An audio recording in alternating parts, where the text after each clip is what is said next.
not yet. It's 2:58. Oh, Okay, 2 minutes.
Okay, we start in 1 minute.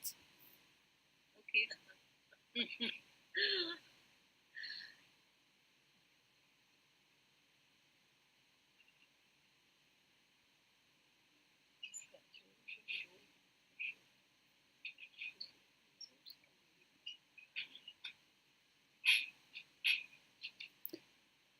Good afternoon, everybody. Thank you for coming from to this channel, and it is our pleasure to celebrate this important day. This is in Indonesia. It's called Hari Ibu. It's it's a it's unfortunate. The naming is unfortunate because it's not really about. It's not Mother's Day. It's totally different. It's about the women movement. It's about the struggle, freedom struggle, how women in Indonesia since the colonial era involved in the nation building. So it's more than emancipation. It's more than that. It's not only, of course, it's emancipation. It's a woman emancipation, but it's more than that. It's bigger than that. It's actually parallel to our youth congress, which done also in 1928. So it's it is the name Hari Ibu. People mistakenly translate into Hari Mother's Day, but it is different. It is about the struggle. So this is we are very happy with Ibu Dubes Nafreka Sharma, Ibu Sanjana Bat, Ibu Henis Polo, and Dinda, and everybody else. I will sit on the corner listening to you, and Dinda will moderate this discussion, and we can talk freely about this. And I think it is also important. We have Ibu Dubes Nafreka Sharma. Ibu Dubes, it's of course it's very knowledgeable about Indonesia, and she is also friend of Indonesia, and I think it is very fortunate for us to have uh, Ambassador Nafreka Sharma today. Okay, let's continue, Dinda, so you can start the discussion. Okay. Thank you for. Okay. I need to take a listen. Good afternoon, everyone. Good afternoon. Thank you for being here this afternoon, Ibu Ambassador Nafreka Sharma, Ibu Sanjana, but Ibu Heni Supolo, and especially for the Prof. Iwan Pranoto who initiated this discussion. I'm Dinda Lisnamilia, I'm Indonesian, who also a former recipient of Indian Cultural Relations Scholarship or ICCR. I've been to Mysore University for 2 years, and I will be pleased for today moderate this discussion. And also, like Prof. Iwan said in the beginning, that today in Indonesia, we are people, including we are like me and Madam Sanjana and Bu Heni, we are celebrating this Mother's Day, yeah, which is actually unfortunate to be called as a Mother's Day, but it's fine. Which is in other countries, like including India, they used to celebrate this Mother's Day in the second week of May, if I'm not mistaken. So it's different with Indonesia celebration, which is perhaps if we wondering why exactly Indonesia today actually why it's different the celebration of Mother's Day between Indonesia and other countries. Actually, the date was settled since the first occasion, like Prof. Iwan mentioned earlier, the first occasion of Indonesian Women Congress, which is being held today, 92 years ago, to be exact, in 1928, right away after 2 months after the execution of Youth Pledge of Hari Sumpah Pemuda. Yeah, and this Indonesian Women Congress, as I say, they're having this agenda to promoting women rights issue, women rights agenda, and also this date actually was initially chosen by President Soekarno, Indonesian founding fathers. He was choose today as the appreciation of the Indonesian Women Congress itself. Therefore, this celebration, we have to admit that it's tied up with the history of women movement for equal rights in terms of marriage, in terms of the right and obligation for as a citizen, and as well as the unification of women association from different cities in Indonesia. As I say, they were gathered in Yogyakarta to formulate and to discuss about a lot of issues in terms of this day. But although the celebration of Mother's Day in Indonesia, it is being interchanged the meaning, where we supposed to define as the rise of women empowerment, women movement, but instead of define it as uh, in terms of women movement itself, the people in Indonesia, we are defined it more into the domestic role of women only, which is sad, I think. So, as a matter of fact, this long struggle of women agenda strongly relate to India also, since these two countries is kind of twin under the skin.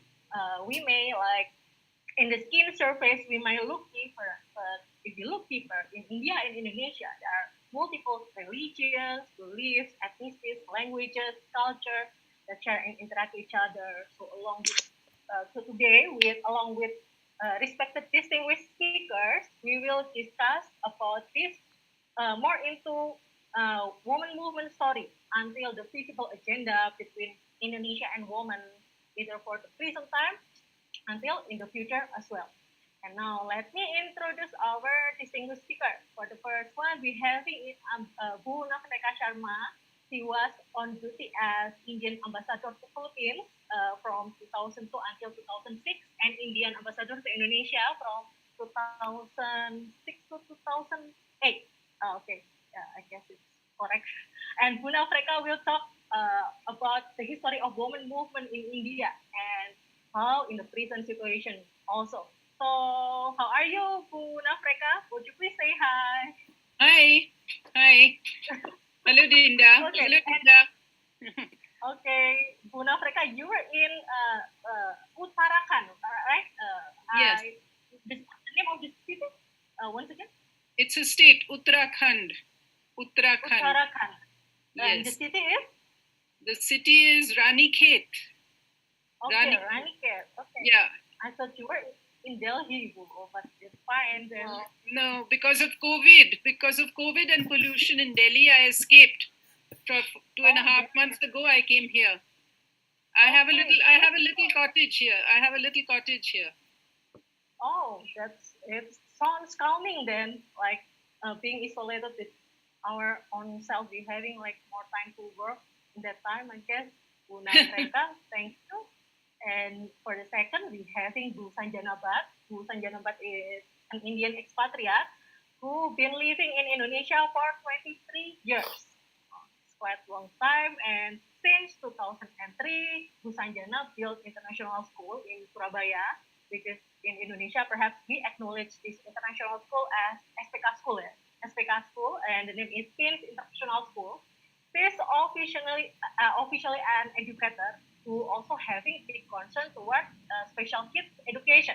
So we can expect Bu Sanjana to talk about the overview of both education curriculum between Indonesia and India, and the practice also. So how are you doing, Bu Sanjana? I'm good. Okay, so you are in Surabaya right now, right, Bu Sanjana? Yes, I'm in Surabaya. I'm in the school right now. Okay, seems like she's really passionate, yeah, in education. And the last we having Bu Heni Supolo. Bu Heni Supolo is similar with Bu Sanjana. Yeah, she's an educator, the chairman of Cahaya Guru Foundation, and also a founder of Al Azhar Pondok Labu School in Jakarta. Al Izar. Al Izar. Yes, yes. Sorry, Bu Al Izar. Yes, yes. Oh, Different. sorry. Oh Different my God. from Azhar. Okay. Oh, totally. Yeah, my bad. Sorry. It was on Al Okay. Izar Pondok Labu Jakarta in Pondok Labu School in Jakarta. And Bu Heni will give us insight on how we redefine this Mother's Day commemoration. Perhaps it is necessary, Bu, ya, to shifting from domestic role celebration like this into more essential, the meaning, like the movement, the empowerment for the citizen, or perhaps also the importance to having this collaboration rather than competition in this era.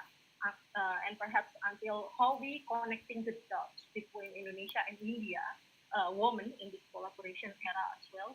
Bu Heni, apa kabar? How you doing, Bu Heni? Baik, terima kasih Dinda. Okay. Bu Heni is originally from Pare Kediri, Jawa Timur. Turns out I just now today. So okay, so we will start this discussion from Buna Freka, and the time given for each speaker will be maximum 15 minutes. But before that, for the audience, either in the Zoom in the Zoom meeting and YouTube live streaming, who want to throw questions, please write it in the comment section or in the YouTube live chat. Okay.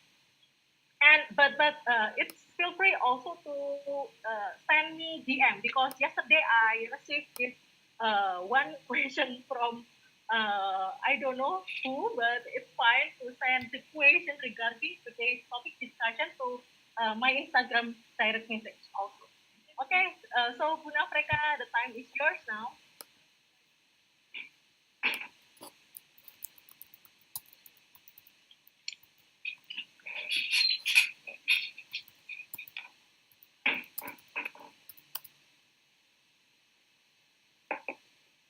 It said internet connection is unstable. It said that.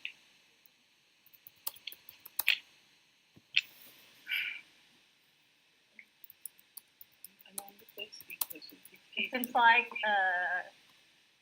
Buna Freka having some internet issue in her house, so let's ask wait for a moment. But we can hear. Buna Freka? Yeah? Yes, we can hear clearly, right? Okay. Buna Freka, are you there? Because we hear your voice clearly right here. Okay. Okay. And Okay, can you see me also? Yes, yes, yes. Sure. Yes. Yeah. Okay.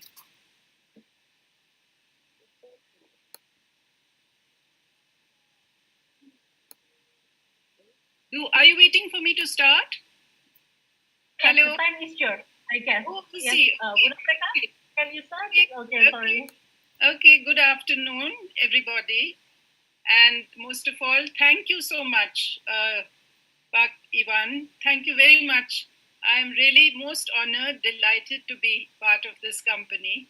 I remember my stay in Indonesia, 2 stays. I stayed in Indonesia twice, and frankly, they are among the happiest uh, postings that I have enjoyed in my career. So, since I have 15 minutes, I will go straight into my presentation. I wanted to start by reminding everyone that India became independent in 1947, which was actually 2 years after Indonesia declared her independence, although it was not recognized until 1949. But so after we became independent in 1947, we adopted a constitution which made India into a republic, and that happened in 1950. The constitution was a democratic and secular constitution which confers on all Indians an equal status of citizenship as citizens of India. So the country, however, for thousands of years has been hardwired into a very strong hierarchical system, which is known as the caste system. And this contradiction between what is the culture of the country for thousands of years and what we became after adopting the republic, after adopting the constitution, has still not been properly resolved. So it is still a very hierarchical society, and the caste system remains a fact of life for many Indians. I should almost be able to say for most Indians. Wherever there is an entrenched hierarchy, in my experience, there is also patriarchy. Somehow the two seem to go together. And so that is the first point that I want you to remember and to note. When independence was close to being achieved, Mahatma Gandhi had warned against the danger that the country would lapse into its traditional modes of behavior. And he had wanted the Congress party to disband itself and to take on the cause of social and cultural regeneration or renewal. But evidently, there were too many people in the Congress party who did not agree with him and who wanted to seize power immediately. So, poor Mr. Gandhi did not get what he wanted. But unfortunately, this was unfortunate, and to weaken both the caste system and patriarchy, Gandhi also had wanted to give importance to encouraging intercaste and interfaith marriages. Um, and of course, a lot of progress has been achieved, especially in the big cities. But despite that, I think the project itself did not really take off as Gandhi would have liked. In Gandhi's perspective, women were natural homemakers, whom he saw men, but complementary to men. He praised their courage, their empathy, their capacity to heal. And while fighting for India's independence, he paid a lot of attention to socio-cultural objectives such as education of women, stopping child marriages, malnutrition of girls, and so on. But at the same time, he also mobilized women very effectively into the freedom struggle. So he got them to come out into the streets to protest, and agitate shoulder to shoulder with men. Inspired by Gandhi, many Indian women who had never stepped out of their homes before courted arrest boldly and went to jail, even though families suffered and many individuals, many women, lost their lives. So it is for this reason that Gandhiji is known not only as the father of the nation, but also the father of the women's movement in India. Undoubtedly, India is a very complex country in which exceptions to the patriarchal model and there are many exceptions to the patriarchal model. Dalit women, for example, those who were originally known as outcasts, did not part of the caste system. And also women from tribal societies known as Adivasis have historically been more free and less suppressed, and also have been more participative in the socio-economic lives of their communities. In many states of Northeast India, also, where there is hardly any historical experience of caste, women are on many counts the equal of men and much less cloistered or suppressed. In 2004, just to give you an example, the women of Manipur, a state in the northeast of India, came out into the streets stark naked and demanded to be raped in protest against the rape and murder of a woman called Manorama. She had been raped, allegedly, by members of the Assam Rifles. This is a paramilitary organization, and this organization was charged with the crime. Under the protection given by the Armed Forces Special Powers Act to suppress agitation and restore law and order, especially in conflict-ridden areas of India, which are on the India's borders, AFSPA is widely believed to be responsible over the years, not under any special government, for the impunity of military and paramilitary forces, which has been exerted on innocent people.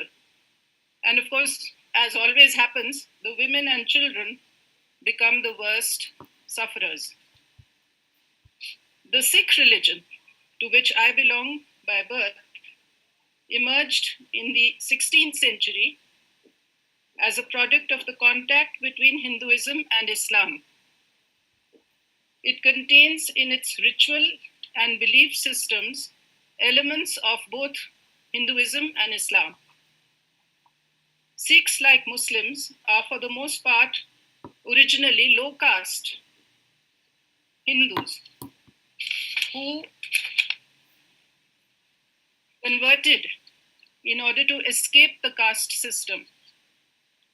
Sikh women are well known for their strong sense of pride and self-confidence. My mother, who was born in Lahore in the 1920s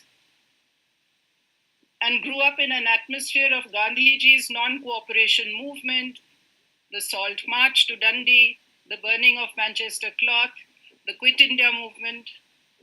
In all these agitations and protests, she was very much influenced by Gandhi, by his ideas. And even though she did not participate in these agitations, she became quite a little bit of a rebel herself. I remember her telling me the story of how she had protested against the Sikh marriage ritual, which requires the couple to go around, circumambulate around the holy book, which is the Guru Granth Sahib, 4 times, with the man leading, the groom leading, and the bride following meekly behind.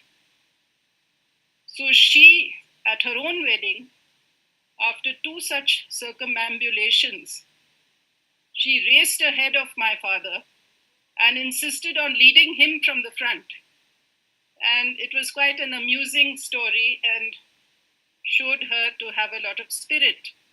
And I used to love to listen to her story.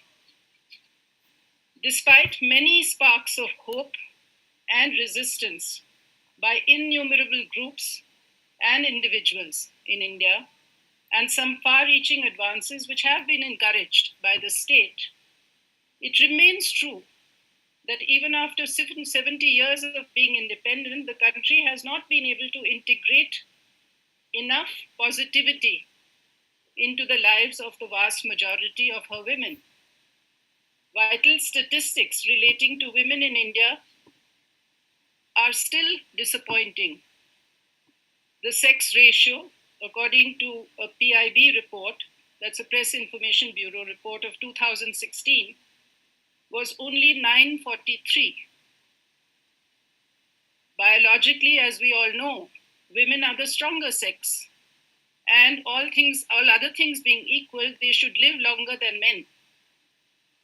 Female literacy, according to the census of 2011, was 65.46%. And land ownership by women was less than 12.8%, according to an FAO report. Employment of women, already low to start with, actually declined by 5% between 2001 and 2011. More shockingly, according to the National Crime Record Bureau, NCRB, of 2016, gender crimes increased by a remarkable 83% in the last 10 years, since before 2016. Today, India ranks 142nd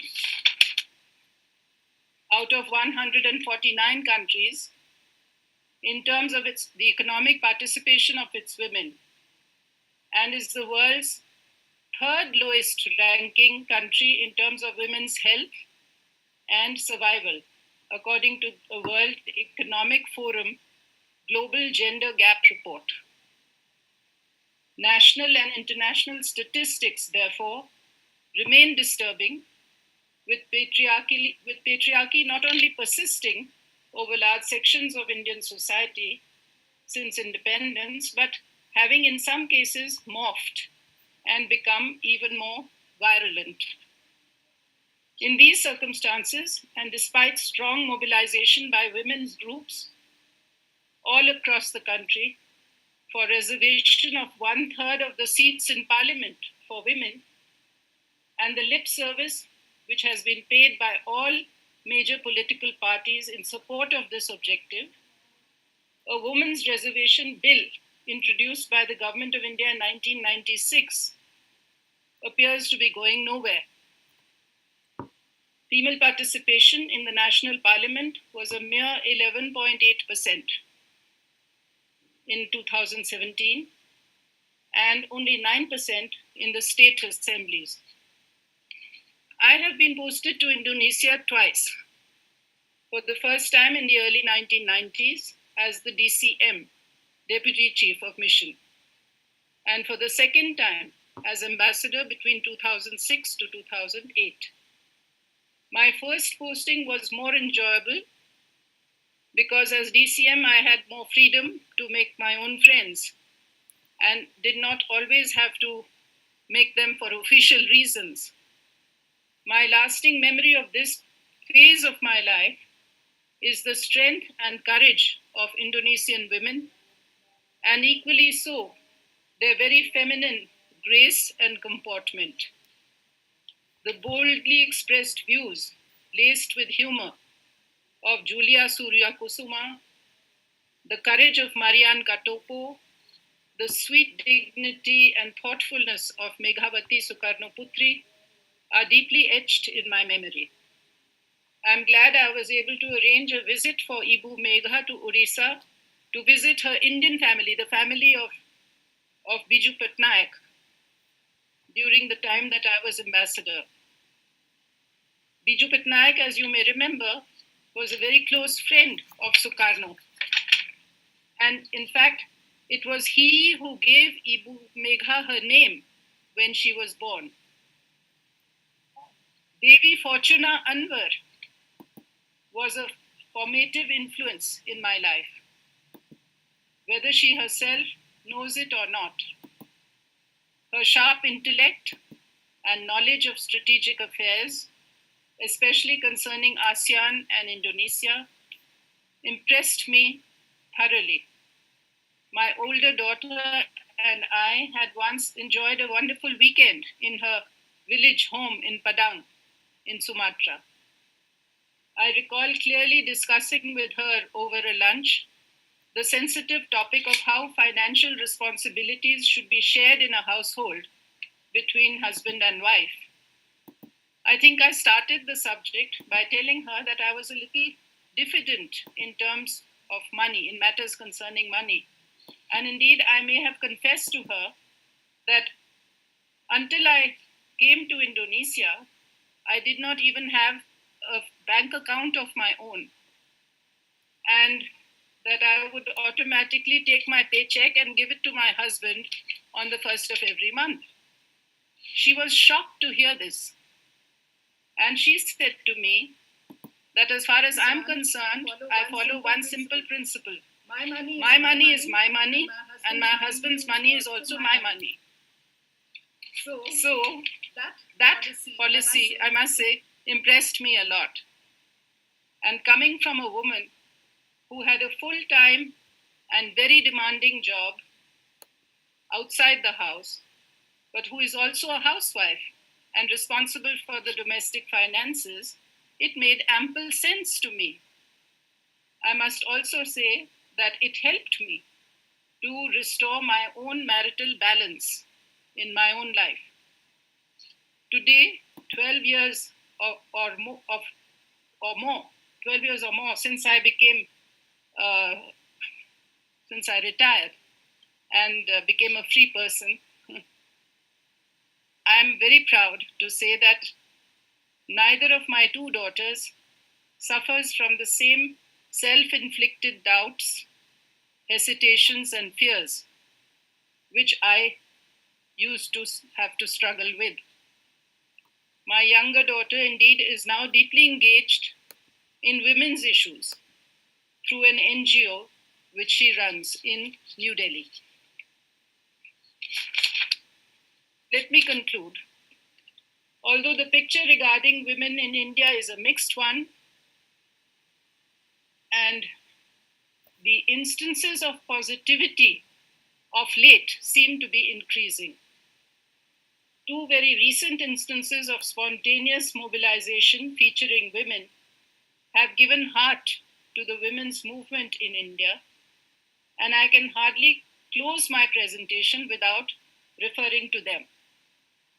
The first of these is the Shaheen Bagh movement, which began in the winter of 2019-20 in opposition to the Citizenship Amendment Act, which had been recently passed by the government and which for the first time defined citizenship in terms of religion. The leaders of this agitation were for the most part Muslim wives, mothers, and even grandmothers of Shaheen Bagh, who came out in protest against police action directed at the students of a neighboring university, some of whom were their own children. The women conducted a historic sit-in protest, which remained peaceful despite provocation. The second example is the agitation by farmers, which began in Punjab some months ago, was joined by many Punjabi women, and has today spread to other parts of the country. The participants in this agitation have been expressing their opposition to the passing of three new laws by the central government, which they believe could affect their lives and livelihoods adversely. These were adopted by the Indian Parliament without, they say, popular consultation. Clearly, in India, it is women who, shoulder to shoulder with men, and sometimes on their own, are today deepening the roots of democracy, something all of us should welcome without reservation. Terima kasih. Terima kasih. Okay, thank you so much, Punafreka. It's so interesting, yeah. For some part, I think it's so familiar with the condition in Indonesia, the struggle of the woman in Indonesia, this strong linkage when it comes to religion in India. As a Hindu, the majority, and in Indonesia, we having Muslim as majority to bring up some form of patriarchal system, and also in India having this caste system as one of the hierarchy. It's so interesting, and also thank you for this insight. Also about Biju Patnaik, it is for me the first time I understand that the name of President Megawati, the former President of Indonesia, Megawati Soekarno Putri, the name is as given by Biju Patnaik as a close friend from President Soekarno at that time. Thank you so much, Bu Nafreka. Okay, so now we will step up to the next speaker, Bu Sanjana. We'll speak more into education system between Indonesia and India. What the difference perhaps we having? I thought it was totally different from as far as a concern, but let Bu Sanjana give us this insight regarding the education and education system and practice between Indonesia and India itself. Okay, Madam Bu Sanjana, I guess you having something to be shared. Yeah, I can share. Thank you so much, Dinda. And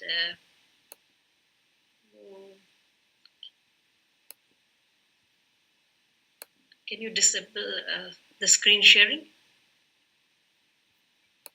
Yes, try now. Yes, thank you so much.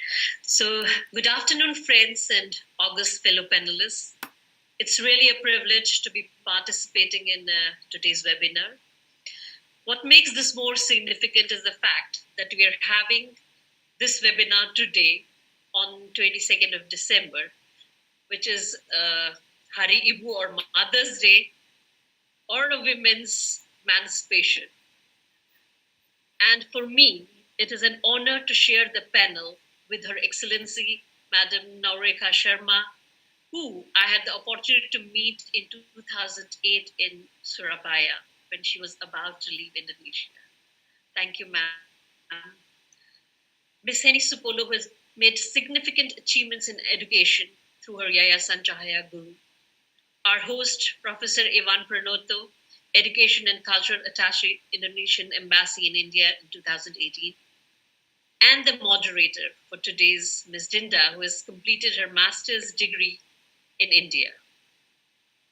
Having completed 23 years in Indonesia, I feel proud to be a part of this discussion, and I'm delighted to be able to contribute. So, well, since I have been here for all these years and I have celebrated 22nd December as the Mother's Day, or Ibu, as we say, the wise person. And we call Ibu in Indonesia, it is for a mother also, and for any lady who can give us advice, suggest us, and whom we respect. So I just prepared a small poem, an ode to the mothers, and I would like to share it before I go ahead with the presentation. Dear Mom, sing me a song of the world that you belong. Your world that I will behold, the world so bright, the world of delight. Will you be there for me? Will it be all smiles and care? Will it be all love and share? I can hear you say, you love me. Sing it all to me, my Guru, my Ibu. So this is an obeisance from my side to the wonderful mother who is the first teacher of her child and who is fortunately enough the women about whom we are discussing today. So talking about the overview of Indonesian and education system or stages, Ms. Dinda, I would say that it is actually muchness in both the cases. And Indonesian system has a 5-tier system, while as the Indian system has a 4-tier system. So we have the playgroup, TK, SD, SMP, and SMA in Indonesia, while as in India we have the pre-primary, primary, lower secondary, and upper secondary. In both the countries, we start education as early as 3 years, and we complete the education by ages 18. Our lower secondary is for 3 years in both the countries. Though primary, we start at 6 year and Indonesia starts at 7 year. And the rest of the years are, so in both the countries, they finish more or less at the same time. And being into this sector for the past almost 18 years, I must say that it's only our concept which we think it's not so different. Maybe the strategies are different, but the system is there is quite a similarity. And I'll just move to a couple of slides showing that. Because what creates an educational system basically is the golden trio of the students, the teachers, and the resources. And what creates a successful education system is if there is there's a perpetuality of these three combining themselves in the right proportion, in the right ratio. The first, the teacher and the taught ratio, if I see in between Indonesia and India, Indonesia stands at much better place with for every 16 primary students and 15 secondary students, there is a one teacher. While as in India, for every 35 primary students and 26 secondary students, there is one teacher. So it's almost double the number of students one teacher has to teach in India compared to Indonesia. But yes, India scores better on the third pillar, that is the resources. The public spending on education as a percentage of GDP, India spends 3.84%, while as Indonesia spends 3.58%. So I think, again, it is much of muchness in both the countries. So we have to make sure that these pillars, we have to make it strong enough and have a balance in order to get the best for our children. And the good news is for women that in both India and Indonesia, the enrollment in schools for the primary and secondary, the girls are doing much better than the boys, even if it's slightly better. That is 98% girls in India and 97 boys, 62 for secondary and 61 for boys, 92.80% Indonesian girls and 92.70 for boys, and so on. So I must say that the literacy rate, when it goes to the tertiary education, falls down. But as far as the schools, I'm very happy that girls are doing better, and we are entering into a different phase where there is the rights of the women, the rights of the girls are being taken care of. Now, gender. Gender is a role of a man and a woman in the society, and thus a social construct. Man and women are different biologically, made for a purpose. But the biological role extends to the gender role, and thus limiting the rights and equal opportunities between the man and the women. In education, equal opportunity is important to ensure nations are heading towards the equality between sexes, and thereby ensuring the growth and development in every nation. In order to further the right of the women in terms of education equality, the United Nations Special Rapporteur gave a concept of 4A to promote gender equality in and through education. They are the availability, the accessibility, the acceptability, and the adaptability. Availability of schools and teachers. For example, availability of schools and teachers. For example, as in Indonesia, when we see that that the enrollment rates of girls are much higher, one of the reason could be because India and Indonesia has made compulsory education of 9 years for all the children. So similarly, in availability, that in both the countries, they are providing the learning opportunities for girls and boys by making a law of compulsory education. In Netherlands and Liberia, for example, parents and guardians are held responsible for the completion of the school of the child.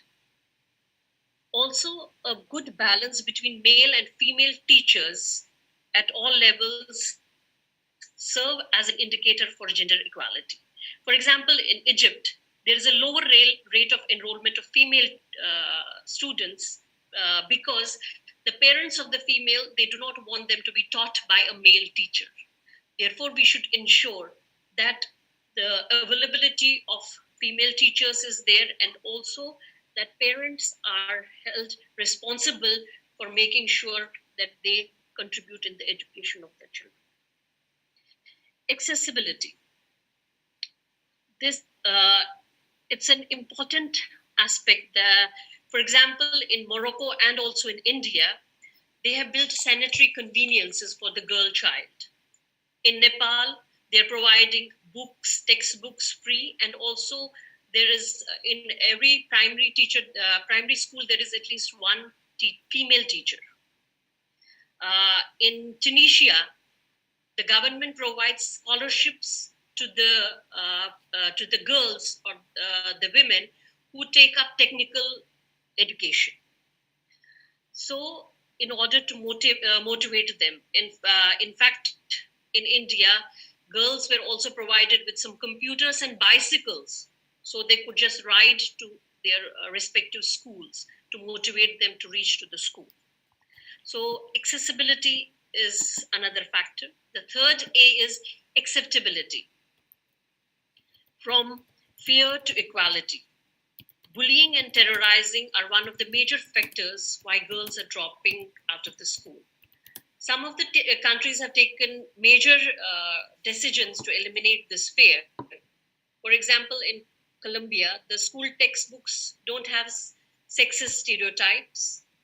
In Tunisia, all the images where they show that the girls are inferior to boys are being taken out. And also in Romania, without any partiality, the girls and boys should be participating in all the activities of the school. Last but not the least, and also very close to me, as Dinda said, is the adaptability. Education should be adaptable to the individual and not the other way around.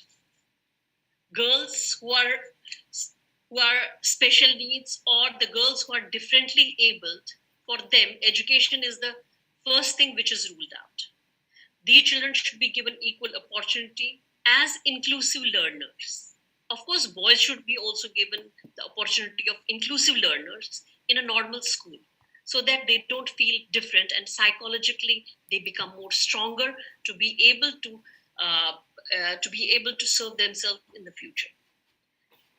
Second, in many countries, including India and Indonesia, there are laws prohibiting the early marriage, but it is still in existence, which gives rise to early motherhood as well. So education system should be adaptable to embrace this girl child who has been married at a young age and become a mother. So if schools will adapt these young girls back and give them the right of education. So these have been the 4 A's, and nations who are following it are seeing that there is a huge change in the girls going in for further education and developing themselves. Another topic which was given to me about collaboration between Indonesia and India, having been here for almost half of my life, so I must say that I could talk I think, lengths on this topic, because I find we can actually collaborate on anything, on everything, because we are so much similar. So I would just mention that historically, India and East Indies islands of Indonesia had a very close ties in trade and culture. There is hardly any household in India that has not tasted the Indonesian spices or nuts. And on the other hand, there is hardly any area in Indonesia where imprints of India are not visible. Though trade was mostly managed by men, the culture, art, and the cuisine were the domain of the women. So collaboration in these areas have been culminating over centuries. Women who traveled with traders spread the dance, music, and art in the archipelago. In the present context, the collaboration between Indian and Indonesian women has not a huge potential but holds an impeccable significance for the emancipation of feminism in Asia as a whole. Whereas women in India are divided deeply as either liberated or conservative, Indonesian women bring the freshness of pride and equality that is perhaps unseen in the developing world. That even Her Excellency, Madam Noreka, also said that how we can feel the difference of how women are enjoying their gender here in Indonesia. This makes the collaboration even more essential. The areas in which women in India and Indonesia can work in tandem, I'm only listing 4 of them because I know my time is very short. So definitely my first area would be education. Indonesian and Indian women can collaborate and contribute to the growth of their families and also the nations. Education is perhaps the most important of all. It has the ability to redefine the future of the 2 nations and mark the course for generations to come. Education being the ultimate tool of emancipation, collaboration between the women of both countries in this sector is extremely important.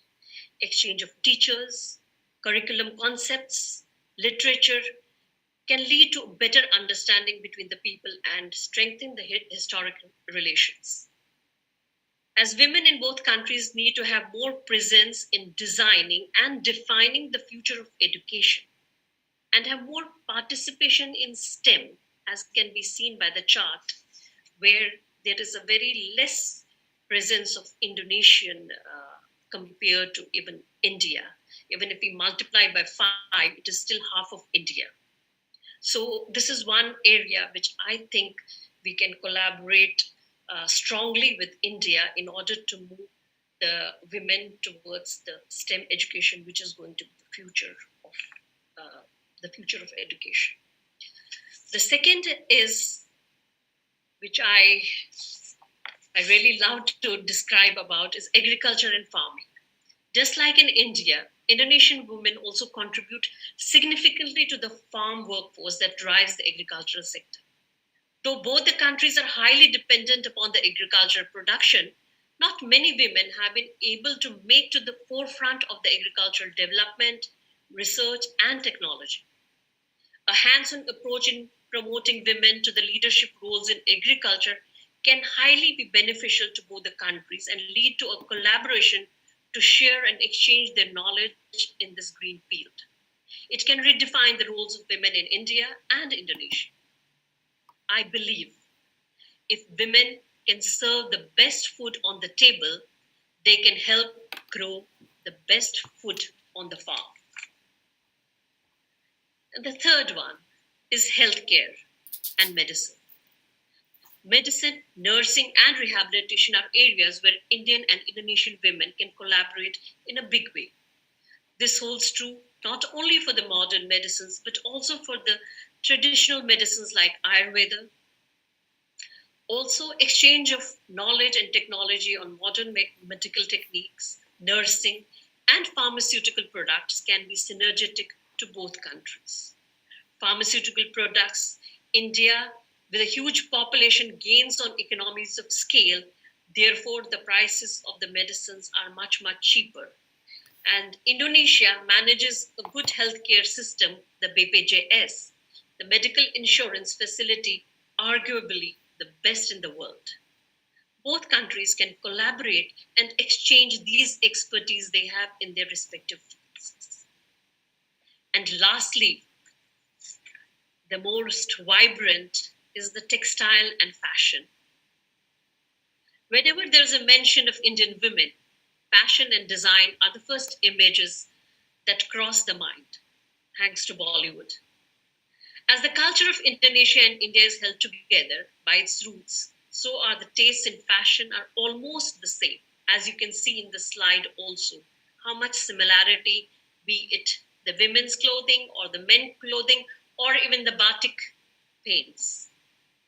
Textile handicrafts, Songket, we can see in Lombok have a stark similarity with the Ikat fabrics in India. Also the Jaipuri and the Madura batik, as is in the slide. A healthy exchange in the design and development of fashion and clothing will not only enhance the creativity but help draping the women of both countries in same style and thus twinning. So infusing the vitality in the women's movement in India and Indonesia is the need of the hour. In fact, the time is just right for this large section of world's population to stand up and contribute to the development of the nations they represent. Propagating the gender equality and exemplifying the capabilities of the emotionally and psychologically stronger gender. It is high time that we women take a cue from the heroes of our respective countries, such as Radin Ajeng Kartini and Rani of Jhansi, and shun the shackles of helplessness to help reimagine our own personalities and create a better future for the millions of girls who will grow up as women in the centuries to come. Let us give our best and let us take the first step. Thank you so much. Okay, thank you so much, Bu Sanjana. It's so refreshing to listen for the materials, starting from the Golden Tree of Education, the 4A of United Nations values, until how you describing the similarity pattern of our textile, yeah, Bu Sanjana, yeah, because I feel the same actually between and actually I'm accepting one question directly regarding the education from India and Indonesia, but I'm going to hold until we step into Bu Heni because Bu Heni, as the last speaker, Bu Heni will speak about women movement in Indonesia. This Mother's Day, the first occasion of Women Congress in Indonesia back to 1928 until how the woman movement in the present situation. Bu Heni, please, the time is yours.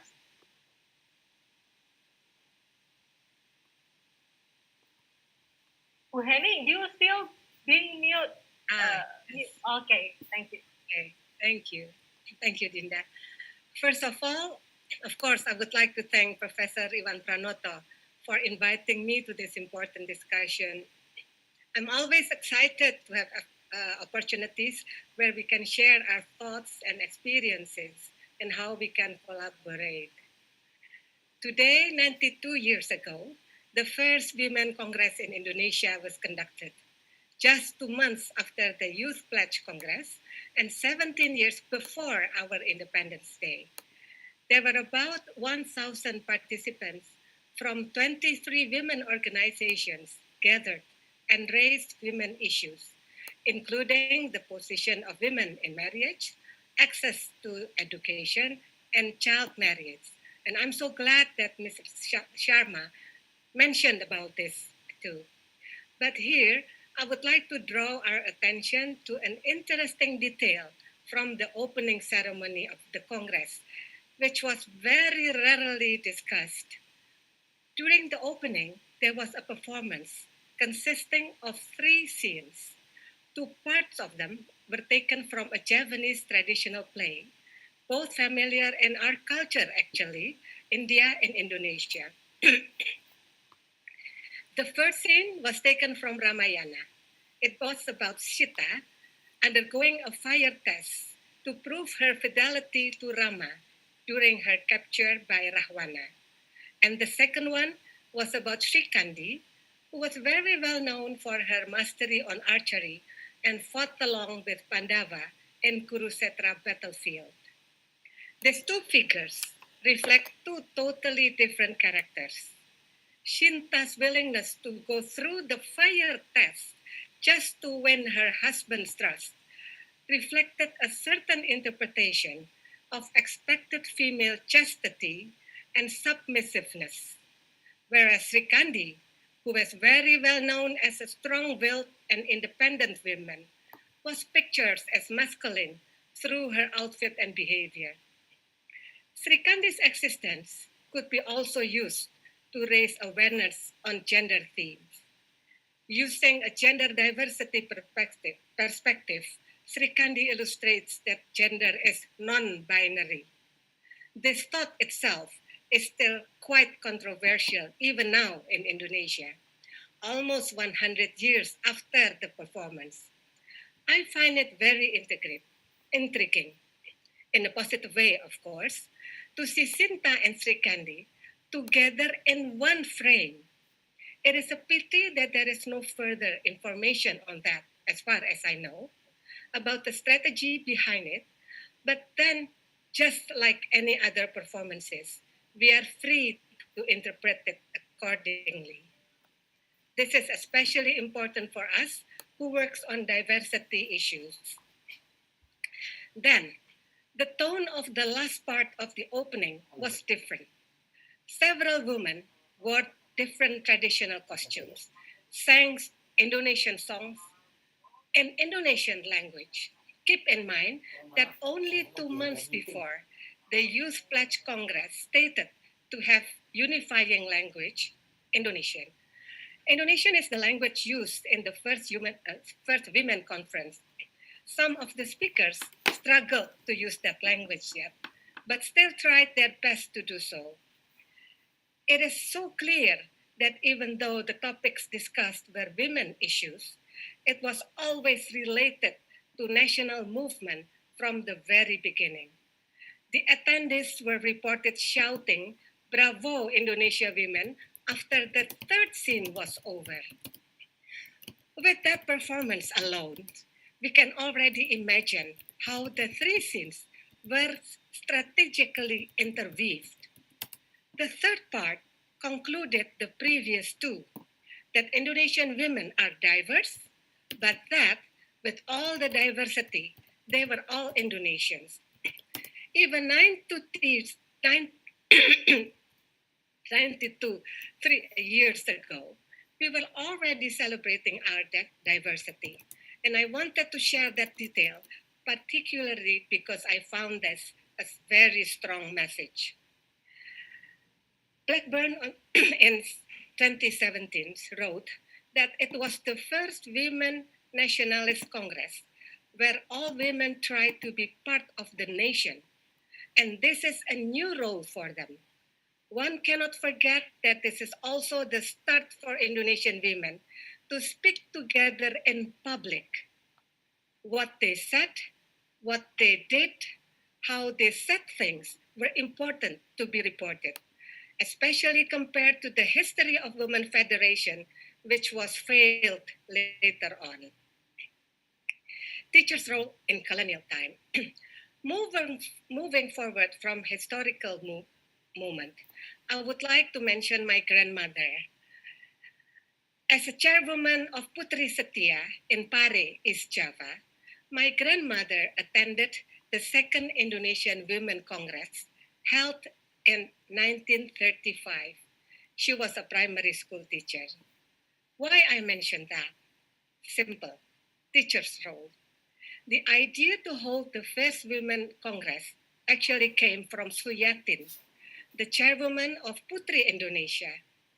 It was an organization of women teachers.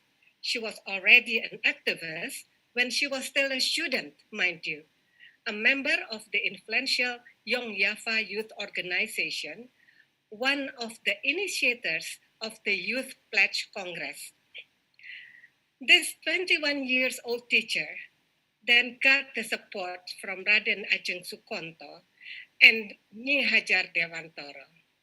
Nyi Hajar was known as founder of Taman Siswa Women, Organization for Women Teachers of Taman Siswa.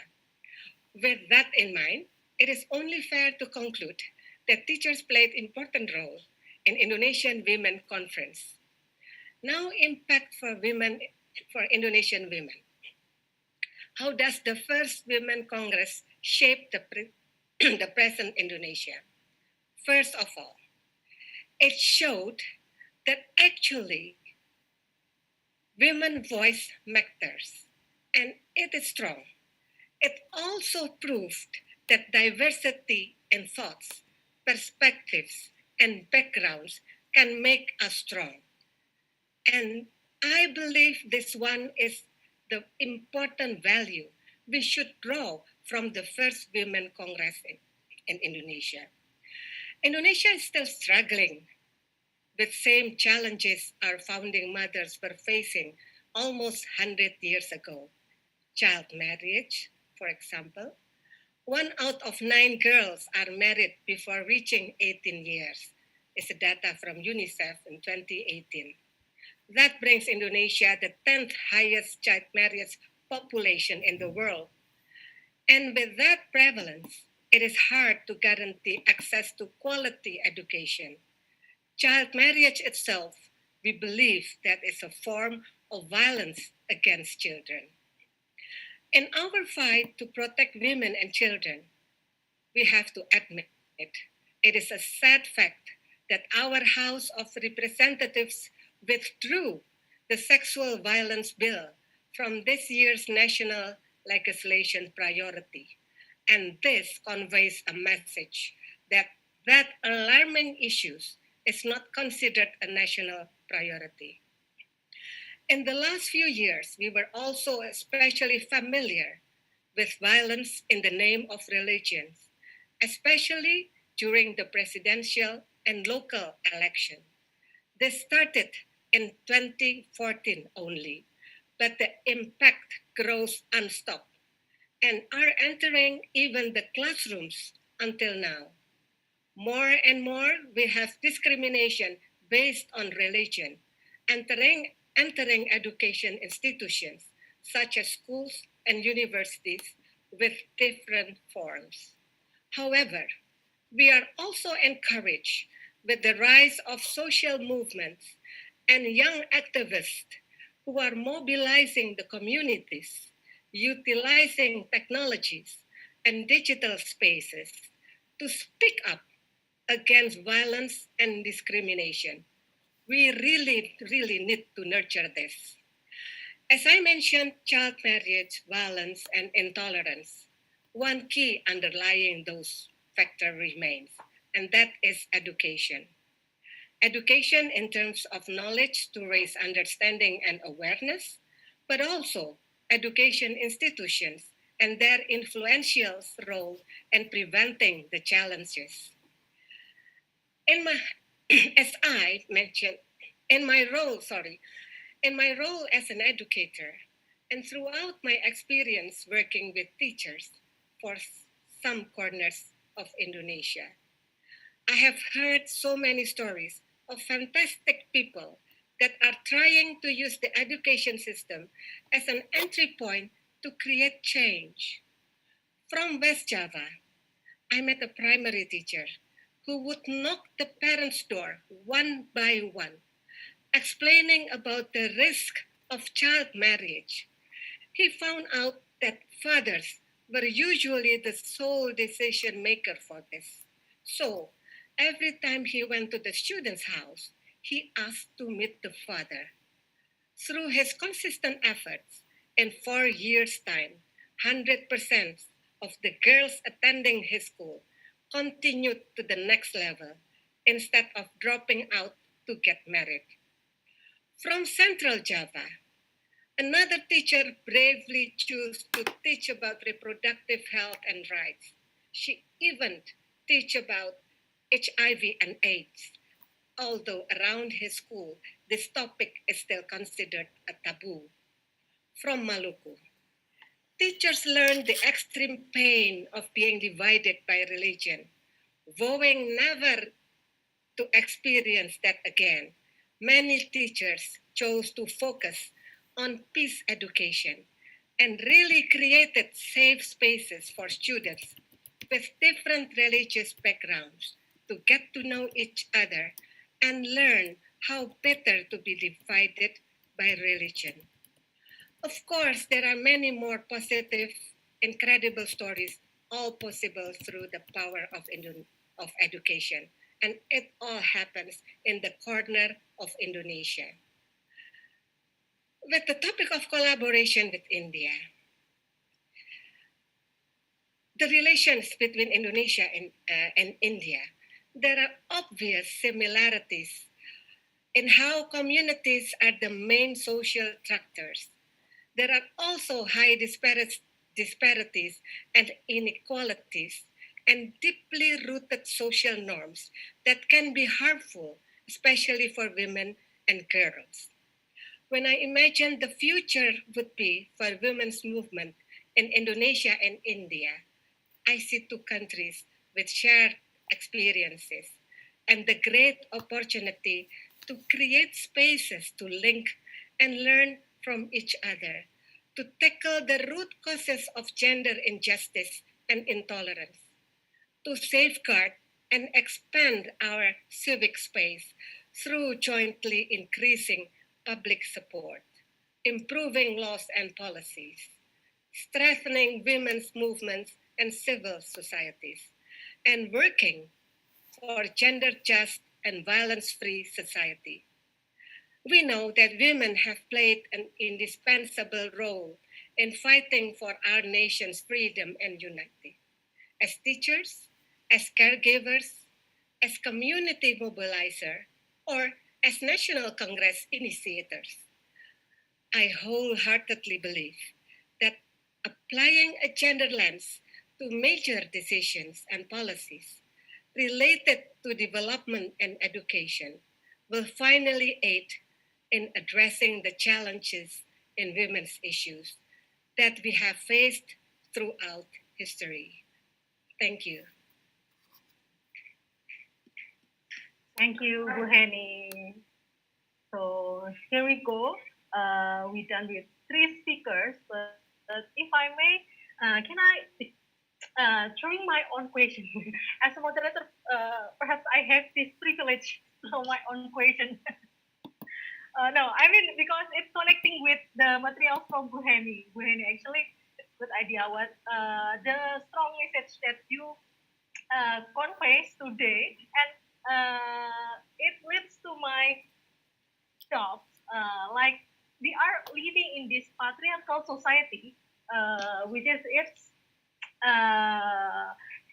shaping our mind. That woman having one characteristic, it is nurturing, right? Like India and Indonesia, or perhaps in any other countries, we are believed that women always naturally having this characteristic of nurturing things. Uh, but I don't know. As time goes by, I thought about this because perhaps it is really so, kind of innate behavior that women have, or perhaps it is just one form of the social construction that is being raised in patriarchal society. Because as we know, the bigger responsibility when we are raising children, it goes to the woman. So when we having this not that smart kids, or the kids being naughty, the one to be blamed is the woman only. So perhaps it is Bu Heni and also Bu Sanjana and Bu Nafreka. You having opinion regarding this? Uh, okay, perhaps the first one. Who want to? Okay, actually, I guess is feel free.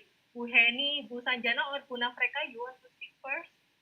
regarding this nurture characteristic. It is really our innate behavior as a woman, or it is just a form of social construction.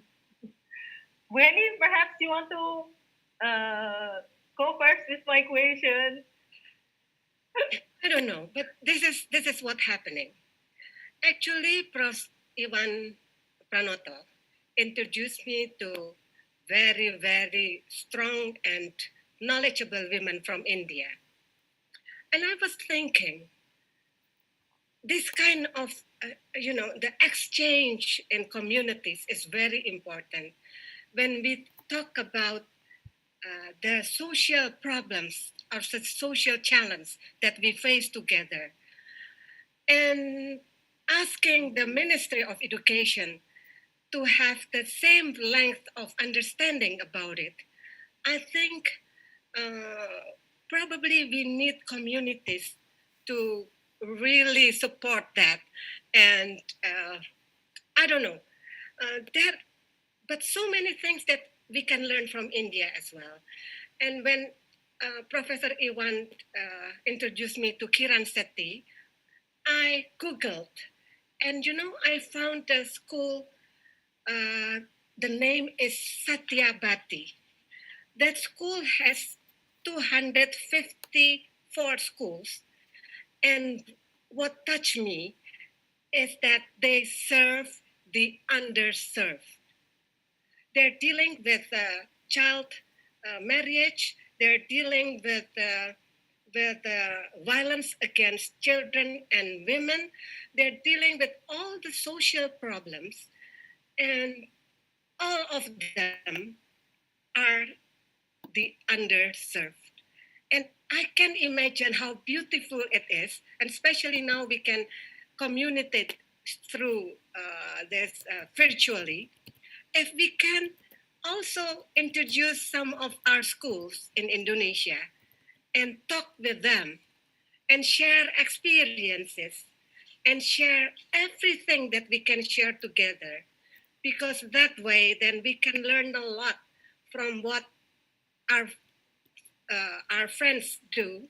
And I think that's all about education, right? That we share and we learn from others. So I'm thinking about Satyabhati. I'm thinking about all those schools in the corners of Indonesia, and I'm thinking about how to make them meet each other and talk to each other and share experience and feelings. Thank you. Okay. Thank you, Bu Hani. So thoughtful, yeah, to having this idea like community exchange, because as we having this similarity in terms of gender movement also being between Indonesia and India, perhaps through the community exchange or school exchange, we still have no idea about the exact format it is. Perhaps we can talk further regarding this, but let's see. Actually, I'm still curious. Perhaps Bu Sanjana or Bu Nafreka, do you still want to answering my question regarding this natural characteristic? Can I answer that? Yes, Bu Oh, Nafreka, please. Yeah. No, I think that there is no doubt that while the ideal is to aspire for total and complete equality between men and women, there is no doubt that for a woman, purely because of her biology, because of the fact that she gives birth to children, that is not a role which can be transferred to the man, obviously. So, because of which, I think there is a special nurturing responsibility on women, which falls on women. And on that score, I think, and I'm pretty convinced that the woman really does have a special role to play. But at the same time, if she wants to be an equal member of society and she wants to be productive outside the house, which she should want, then the man will have to support her. she will need the support of the man as well. She cannot do it all on her own or with the help of her female friends or her, other female children. She can't anymore. It will have to be for the husband to support her. And so that is how I think, while it is primarily uh, because of biology, a woman's task, but without the male support, a woman cannot be totally modern and productive. That is the simple answer. So the men will have to change also, and realize that they have a responsibility. Okay, thank you, Punafreka. How it is also depending from the support from the men also, because like nowadays, women are also earning money. So why don't the male helping to do chores perhaps? We can doing this exchange with the men. Then I can just add one more point, continuing with what Her Excellency said, that as I mentioned in my slide also, that gender is not biological. So actually, this nurturing part, it is again the role of the women, the mother, who does not have to, who has to make sure that even the boy, he's the nurturing boy. He understands what nurturing means. Right. He needs to nurture his siblings. It's not only the girl's role to nurture, because we women, as mothers, since their birth, we have their genders defined. You are nice, you are beautiful, you are calm, you're sober, you have to wear all pink dresses. And to the boy, you are the Superman, you are the lion, you are the aggressive one. These things don't matter for you. So I think, again, the role of the women is very, very important in taking out this concept of nurturing. It is both, like nature has made us differently, but nurturing, we have to evolve out of it, as what Ma'am Naurika said, that boys, it is okay for boys to cry. We have this impression boys should not cry, they should not share their emotions. The moment we tell cry, boys are fine if they cry. Therefore, when they cry, they throw out their emotions, and once those emotions are thrown out, the nurturing component will eventually come as well. And since childhood, the women is the one who is responsible to break this thing, so that when they grow up, boys and girls are fine, men and women are fine. Thank you. Okay, thank you, Bu Sanjay. So for explanation, perhaps you should claim the reconstruct our mind that woman cannot be woman, either it is masculine or feminine personality, but it is just the one who having this nurture personality instead. Like what you say, it is really depend when we nurture things like also the boys, they are capable to nurture the sibling, the surrounding. Okay, actually, I have I have the earlier two questions. The first one, it's yesterday I got it from some of my Instagram friends. She raising the question. This is in Indonesia. Okay, I guess it's more suitable for me to address this question to Bu Sanjana and Bu Nafeka. Like, oh no, it's regarding Indonesia also. So Bu Heni is capable to answering also. So the obvious similarity between these two countries nowadays is the rise of religious fundamentalism that's been happening. So do you think it's affecting women movement in the nearly future, both in Indonesia and India? It is the question from this at Ram Wayalex. Do you want me to read all the two of the question first and then ask you to answer it? Bu Henny, Bu Sanjana, Bu Nafreka, or perhaps just one by one question like this?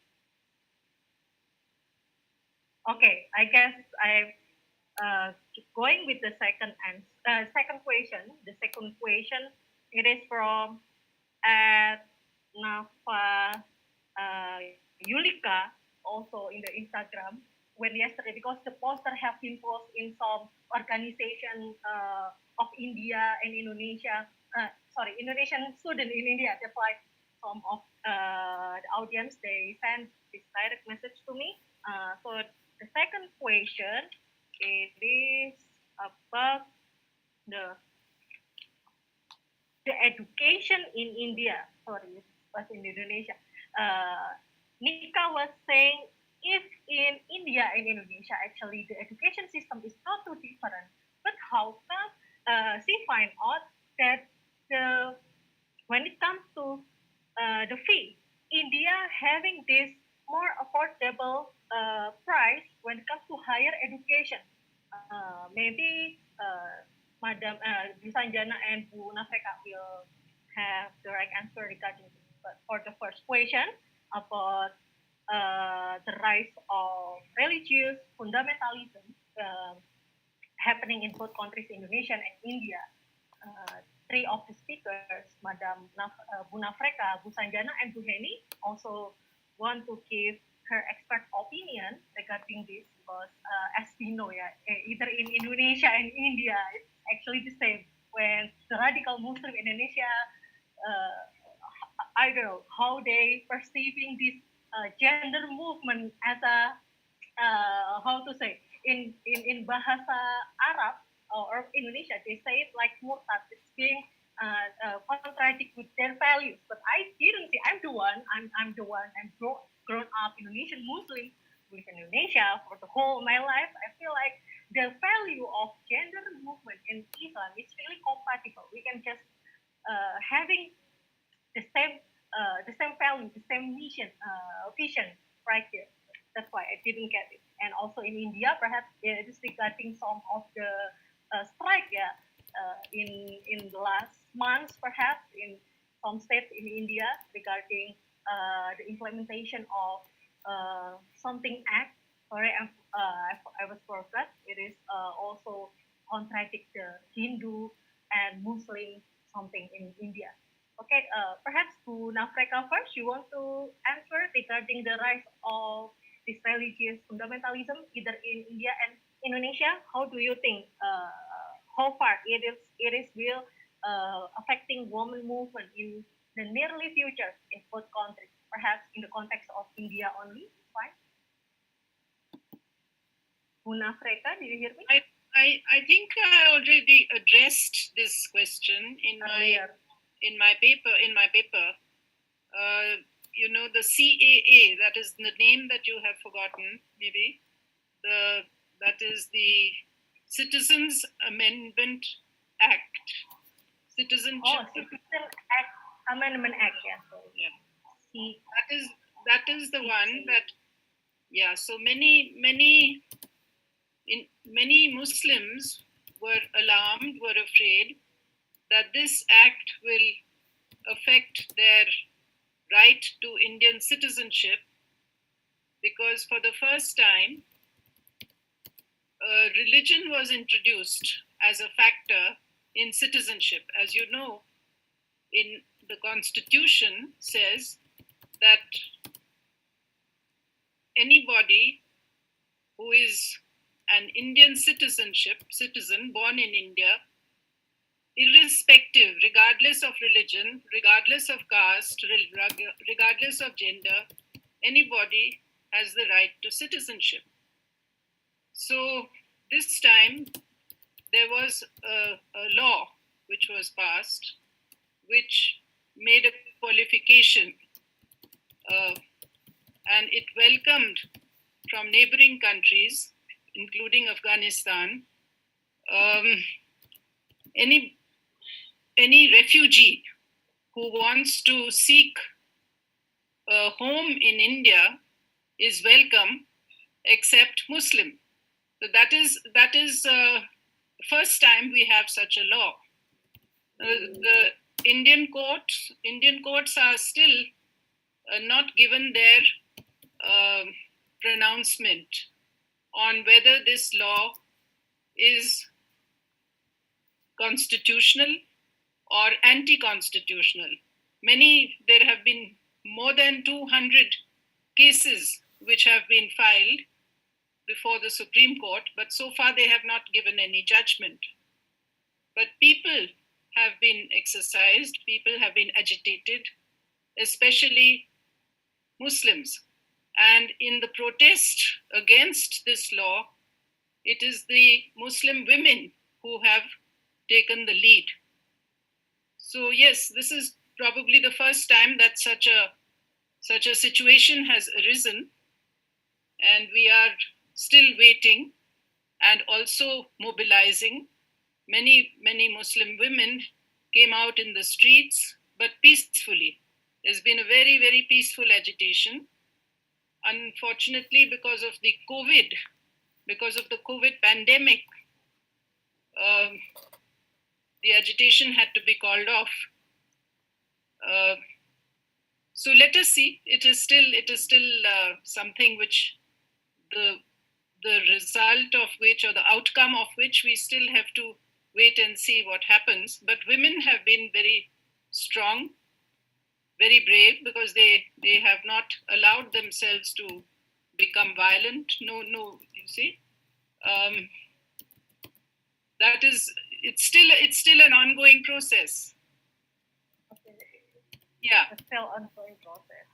yeah, but I don't know any other instance where such a conflict between religious fundamentalism and the women's movement. But this is something which is still happening in India. And it's still the woman in India is still working on it. Yeah, okay. Women in India working on it. The Supreme Court is working on it. Everybody is working on it. Sure. Thank you so much, Nafreka. And perhaps for the second question, it is so interesting if you have thought regarding the affordable price of higher education in India. If we compare it with Indonesia, women cannot pursuing higher education because one of the factors because price is there is no no subsidies from our Indonesian government. It's not like in India. What do you think about it? There is no. Are you talking of the cost? The cost of higher education? It is exactly about how come India able to serving the youth people with this very affordable price in terms of higher education in Africa. Well, I think many Indonesians do like it when they come to India for their education. You yourself, Ibu Dinda, you had come to India for your education. And so when you come back, when you go back to Indonesia, you should talk about it. You should tell people how you like it. Because people in Indonesia may not always know that we have such an affordable system of education in India. So I think it is important that when the few Indonesians who come to India to study, when they go back, maybe we should tell our embassy to organize that, some kind of exchange of views. This is quite important. People should know the benefits of Indian education, not only in terms of price, I have to say, but also because of the similarity in the cultural similarity. I think Indonesian students feel very comfortable in India. Am I right? Am I right? There are more than 50 right now. Indonesian. Yeah. No, they feel comfortable in India because regarding the comfortability. Yes, sure. They feel comfortable because they are among people who are very similar to them. They understand the cultures in both countries. There's a lot of cultural similarity, and So there is a lot that they imbibe, that they imbibe from the atmosphere, because our history, a history of freedom struggle, history of anti-colonialism, that is also similar in some ways. In some ways, it is very different. So, it's very important that you meet each other. The people of India and Indonesia should take every opportunity to meet each other and exchange views and experiences. And through the process of education, if you do it when you are a student, you obviously will benefit much more if you do it as in the early years as a student. So I agree with you, it's very important that there should be more exchange of students between India and Indonesia. And we should not always go to look at the Western countries for educating ourselves. There's no need. That's all I can say. Okay. Okay. Thank you so much, Bu Nafeka. Okay. Now, but Bu Sanjana, first question. Still remember, or perhaps I need to? Okay. I still remember. Okay. About your first question about the religious things, I don't think I'm in a position to speak much about it. But one thing I can say that it again comes to the women empowerment, because religion and culture are two different things. And sometimes we mix them together. And education does not have anything to do with religion. It has to do with culture. In fact, Professor Ivan Pranoto himself has been a education and cultural attaché, not an education and a religion attaché. So therefore, it all comes back to the basics: education, women empowerment, which will contribute to the culture of any nation. And if we have a developed culture, we are going back to the roots and retaining it. Whatever forces come, I'm sure it's not going to change the system itself.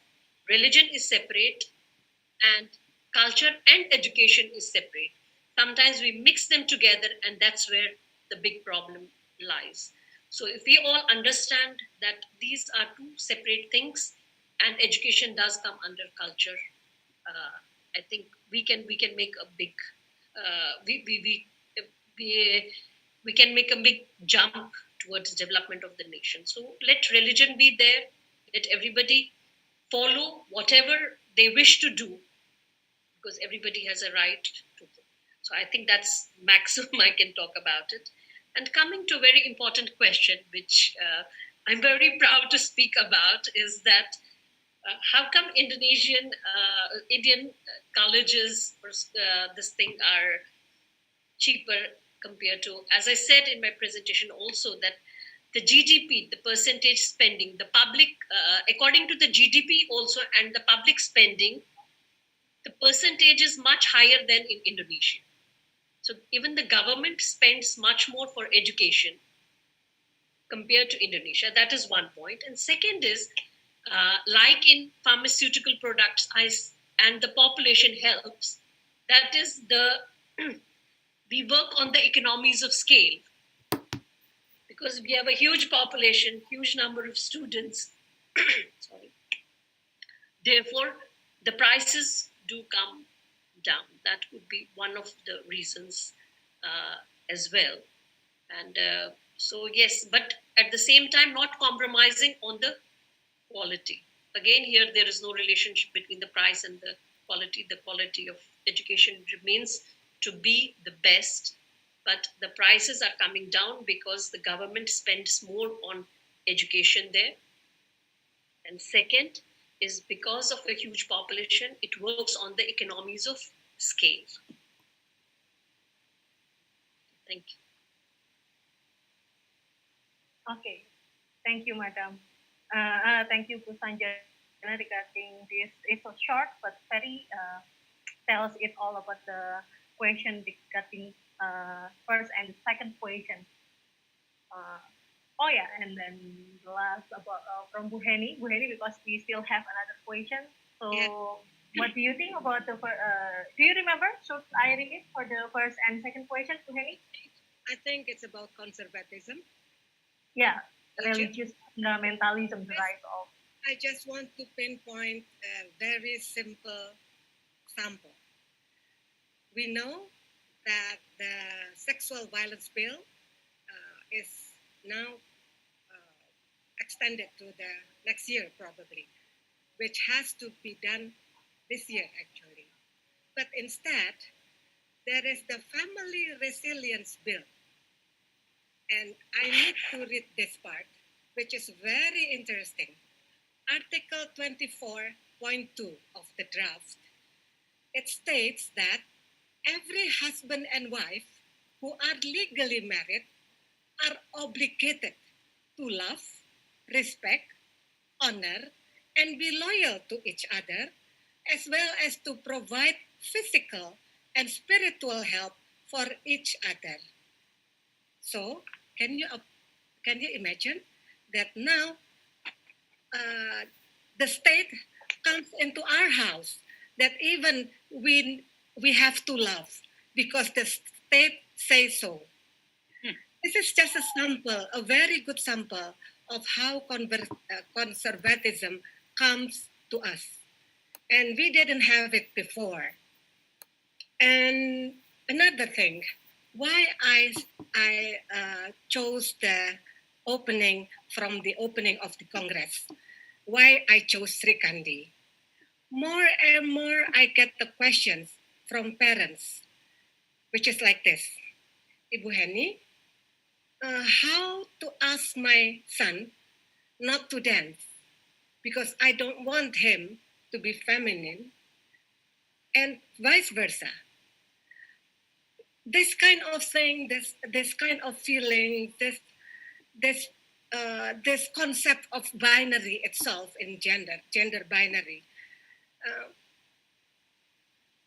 it wasn't like that when we see the opening of the first women congress 92 years ago. They chose Sri Kandi on purpose. Sri Kandi, can you imagine that? And I think this is something that we could always see from the how our founding mothers teach us to be more broad, to be accepted others, to be diverse, to accept the differences.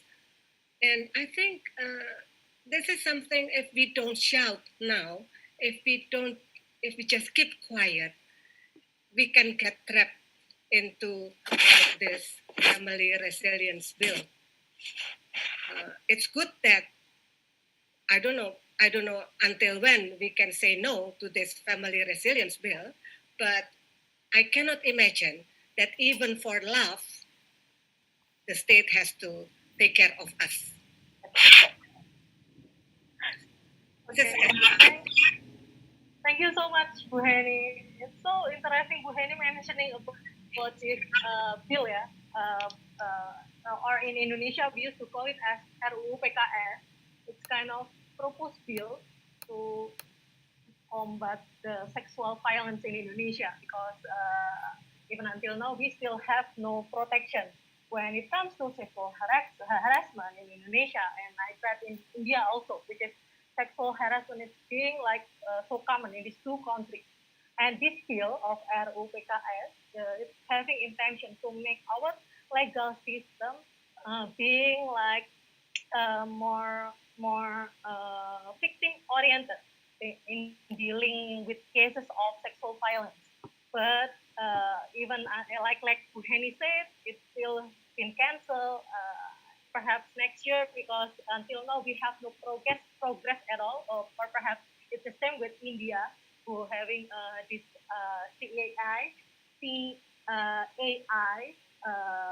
the Citizen Amendment Act, who we have to cancel it because of this COVID-19 pandemic. But in Indonesia, it's too bad remembering this RUU PKS of this bill. it is. I think, in my opinion, it's very urgent since it's in assess like including medical assistance in psychological, psychosocial rehabilitation, and also including the law protection for the victim. Yeah, Bu Heni. So we have no idea until when we should wait, and instead we just like been given this resilience family, RUU Ketahanan Keluarga, which is more into judging our morality, which is in Indonesia, woman is the one who always being blamed in terms of morality. Okay, we having this question from it is two different people, but having the same statement or perhaps question, more into question. Wait, let from Sadra Prihatin, and also from Spin School, they having this same statement regarding, do we have some kind of India-Indonesia woman collaboration or something like that? And also from Spin School, they're throwing the question, maybe it's kind of statement, maybe there should be a platform for women from Indonesia and India where disease can be developed. It's just like the suggestion who Henny threw earlier regarding the like woman or community exchange, perhaps in the form of this exchange. Actually, this is need more detailed conversation to on this. But like what Guna Freka Sharma said, perhaps I give some overview. The alumni of ICCR scholarship, the Indonesian student who get the scholarship from India, we having this alumni organization who sometimes we meet each other, but it's very casual, not informal event. It is not like that.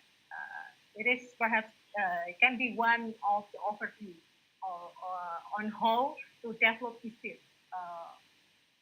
So how this will be the first question that perhaps from the each speakers need to give feedback regarding this statement. And the second, we have the question from Prof. Iwan. Okay, Prof. Iwan, it's fine.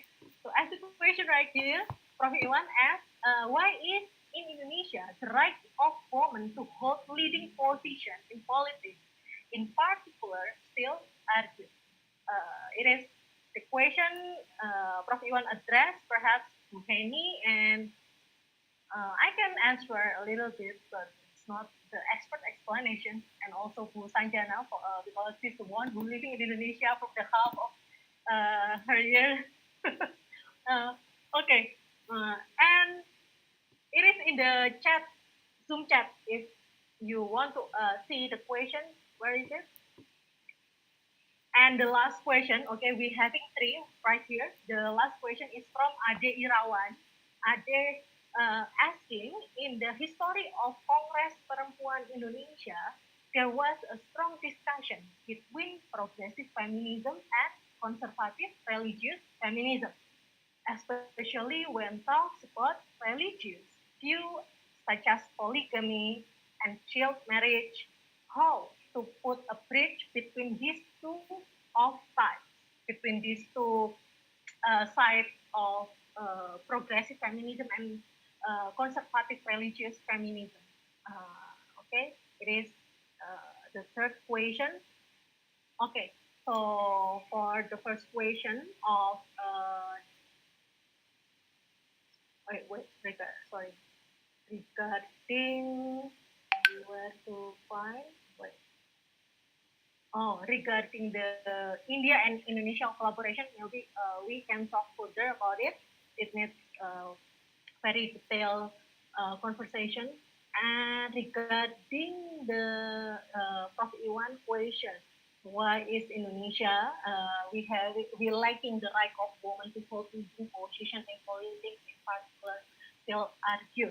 Yeah, Prof. Iwan, I bet it is just because Indonesia is having this sticky patriarchal society, which is it is being how Indonesian Muslim people, especially for Indonesian people who absorb, who perceive the scripture of Al Quran, they just like absorb it textually. They didn't get, they didn't analyze, they didn't get it, look further, they didn't look deeper into it, like the context of this scripture, some part of this scripture came out. They didn't see the context of it. They just will do everything the scripture said, the Al Quran said it was like that. And then that's why a lot of people, Indonesian Muslim people, we are believed that no matter the situation, women are should obey to the man. And I guess it's totally, and I'm totally disagree. I mean, like it's really depending on what field, on what things, on what business you should obey to the man, including the one of the act from in Muslim scripture was saying that man is the leader. Uh, uh, Whereas if we look deeper, it is really depending on what situation for man itself to lead the woman. So it is not then we generalize that in all situations we should obey the man itself. So Prof. Ivan, it is a short explanation from me regarding why Indonesian, especially in politics, uh, it is still being argument right here and now. And regarding the last question, okay, I bet I will give this question to the speakers. Okay, from Buna Freka, perhaps you having this thought regarding why in Indonesia the right of women to hold leading position in politics, in particular, still being argument because you have spent some of your time in Southeast Asia, in Philippines and Indonesia. Buna Freka, perhaps you having thought regarding this, especially in political field in Indonesia, it's very lacking women to lead. Buna Freka, are you still there? Yes, I'm there. When I was in both in Indonesia and in Philippines, so yeah. you are right, and the situation is completely different with regard to women. In Philippines is probably one of the leading countries for participation of women in public life, including in the parliament. So they are very strong in expressing their views in public. Whereas in Indonesia, maybe because of the religious conservatism, we do not see many women in the politics. We do not see many women in politics, although there are many strong individual women in other areas of public life, as writers, in the field of literature, I think. There are women who are doing very well in Indonesia, but not in politics. That is my impression. But things could have changed. I have not been there for many years, so I'm sure things are changing. What I used to find very interesting when I was in Indonesia is the large number of women who would leave their villages and come to Jakarta and find work in domestic, as domestic help. Many. This was interesting because they could do this because they could leave their children in the care of their own mother. This doesn't happen so much in India. It doesn't happen. Because once a woman gets married, she transfers her loyalty to her husband's home. And it's not so easy to leave your children in the care of your husband's mother. The relationship is always little formal between a woman and her husband's family. So she is not so comfortable to leave her children with her husband's family or husband's mother. And if she wants to work, I'm talking now of domestic help, that sort of people. And women are not allowed, or the husbands do not encourage them to go out and work in the big cities. But in Indonesia, I thought women were much more free in that respect. But so there are differences. Philippines had women in parliament, but in Indonesia, I saw more women at the level of, domestic help, factory workers, many more women. So it's very different. The cultures are very different. Also in Philippines, many women go out of the country. They are actually involved in nursing, in teaching. I guess at that level, even in Indonesia, there's not much difference. But in politics, I did see a big difference. Okay. Mm. But I'm not sure why this happens. Why? But I think it has to do with religious conservatism. Not much. You do not see many women in politics in Indonesia. Maybe because of religious conservatism. Okay. Maybe. And it leads to my curiosity, actually, Bu Nafreka, how about the literacy when it comes to women in Philippines? Did it get better? But literacy in Indonesia is pretty high also. In Philippines, really? It's also high. All of Southeast Asia, all the way up to China. Okay. The literacy levels are much higher than here. So, but in our case, in India, the government has put more money into higher education. It's only very recently that education became compulsory for all Indians right from school. It was not so until maybe 10 years ago. It was not so. So the primary education was neglected for a long time in India, but the governments used to put money in the higher education, in university education, in technical education. You see? So that is what, when you were talking about it being cheap, it's actually higher education. You are talking about higher education. Higher education, yes. Yes. That is where the government has put its resources more than in school education. But that is changing. Now it's changing. And now education at the primary level has also become compulsory. Government has to put money into it. And so things are changing.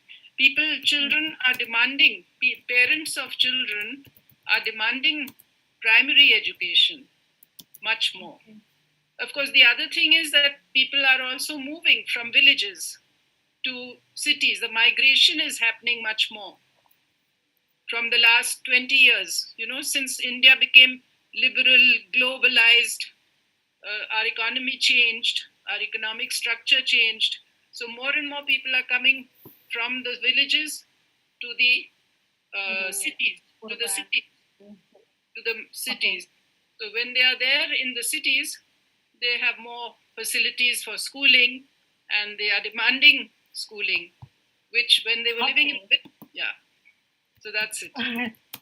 Thank you so much. Because we have very limited time. We have 10 minutes left. Bu Nafreka, thank you so much for the insight. It's really meaningful about the primary education in India itself. Now, Madam Bu Sanjana, how about the question of Prof. Iwan, and perhaps you can see more into can you see the line or potential between this progressive feminism, conservative and religious feminism, can you see there is potential or there is a line to unify these two sides? What do you think about it? I think Ms. Dinda, Ibu Heni will be the right person actually to answer this question. After Yeah, this, Heni will be. Yes, yes. But I would just add on to a few points to the what Her Excellency said about the political will. Actually, India is also facing the same thing as Indonesia. We have bought a bill. The Parliament bought a bill of 33% women inclusion in last year, but then still in Rajya Sabha, which is selected by the people, not by the people, by the Congress, even there is only 10% participation of women. In Lok Sabha, so it is only 14% participation, while as it has been 33% has been allowed. So we same as I heard that Indonesia's got 17%. Yes. No, it hasn't been allowed, but there is a bill which has not yet converted into an act. It is not an act. Yeah. It is only an intention, but it is not yet to have 33%. Yes. So, like the question is they're moving around the same, that there should be more women in politics. And, but we know that in politics, you need to have a voice, you need to have courage. We need to go ahead. So that those kind of things again comes back to the education and the kind of, secured system you have. What kind of an upbringing you have, so that they are equal as is the other gender, and therefore they can work. And for us Surabayans, we are proud to say that both our governor and mayor are the women, and therefore that's why this is known as Kota Pahlawan. So you need to be strong for that, and education for sure can make people strong enough and be in the world of politics, which is thought to be, like where you need to have that kind of different energy whatsoever. And your first question regarding Indian and Indonesian association, we don't have it. We have got these kind of collaboration, overall international collaboration, but I would definitely would want in future we have some kind of collaboration. Okay, thank you, Bu Sanjana. And the last one from Bu Heni. Bu Heni, you have 5 minutes only to convey the closing, perhaps regarding the question also. Okay, I would like to answer Pak Iwan's question with a very simple answer. Simply because male are still majorities in a political party. Simply because of that, and they don't legislative area, women only got less than 20% of in the House of Representatives, and that's a very limited place actually.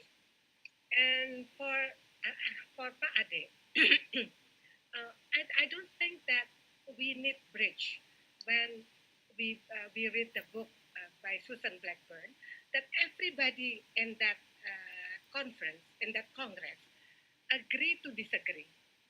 They just accept the differences, and that's why I wrote that the first Women Congress is a very good sample on diversity in thoughts, perspectives, and background. And Blackburn even said that after that, there is no success as great as that one. So I think, Pak Ade, probably we can read Susan Blackburn book, which is very, very good, discussing it very in detail. And to my understanding, the women there just agree to disagree. That's all I think. Thank you, Dinda.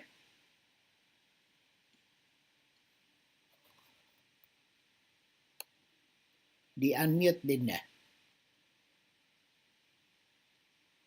Dinda, di-unmute. Okay, sorry, bro. So agree to disagree. It's very short yet very simple closing statement from Bu Henny. Thank you so much, Bu Henny. And so finally, the time has come to an end. For my deepest gratitude, I would say thank you for all speakers who are willing to spend some hours with us today, sharing their wonderful insight regarding women movement in both conflict India and Indonesia. From Bu Nafreka Sarma, Bu Sanjana Bhatt, thank you. Bu Henny Supolo, thank you, and of course, Prof. Iwan, for concerning a lot regarding Indonesia, India relationship, and initiate discussion. So, thank you so much for the audience, all of the audience also. I'm Dinda Lisa Amelia. Good evening, everybody, and happy Father's Day.